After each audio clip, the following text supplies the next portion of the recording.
জনাব ডক্টর মোহাম্মদ ইউনূস, আপনার কোন ম্যান্ডেট নেই। আপনার এটা বলার কোন ম্যান্ডেট নেই যে নির্বাচনে আওয়ামী লীগ অংশগ্রহণ করবে কি করবে না। আমাদের এই প্রজন্মের জুলাই গণঅভ্যুত্থানের সকল শক্তি, জুলাই গণঅভ্যুত্থানে যারা অংশগ্রহণ করেছে, আমরা আপনাদেরকে আহ্বান জানাই, আজকে আওয়ামী লীগকে গণহত্যাকারী, রাষ্ট্রদ্রোহী এবং সন্ত্রাসী সংগঠন হিসেবে ঘোষণা করে নিষিদ্ধ না করা পর্যন্ত আমরা এই জায়গা থেকে উঠব না।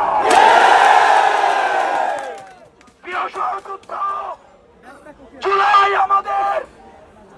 আমাদের সবার, আমাদের ম্যান্ডেট জনগণের কাছে।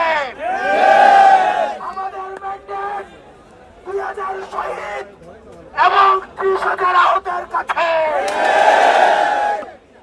জনাব ডক্টর মোহাম্মদ ইউনূস, আপনার কোন ম্যান্ডেট নেই। আপনার এটা বলার কোন ম্যান্ডেট নেই যে নির্বাচনে আওয়ামী লীগ অংশগ্রহণ করবে কি করবে না। সেই সিদ্ধান্তটা কি আওয়ামী লীগ নেবে? আমরা স্পষ্ট ভাষায় বলতে চাই, জুলাইয়ের সকল শক্তি আপনারা দেখতে পাচ্ছেন আজকে সারা ঢাকায় নেমে আসছে।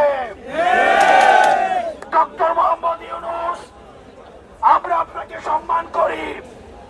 যতক্ষণ না পর্যন্ত এই গণহত্যাকারী আওয়ামী লীগকে রাষ্ট্রদ্রোহী, ফ্যাসিস্ট এবং সন্ত্রাসী হিসেবে ঘোষণা না করছেন এবং নিষিদ্ধ না করছেন, ততক্ষণ পর্যন্ত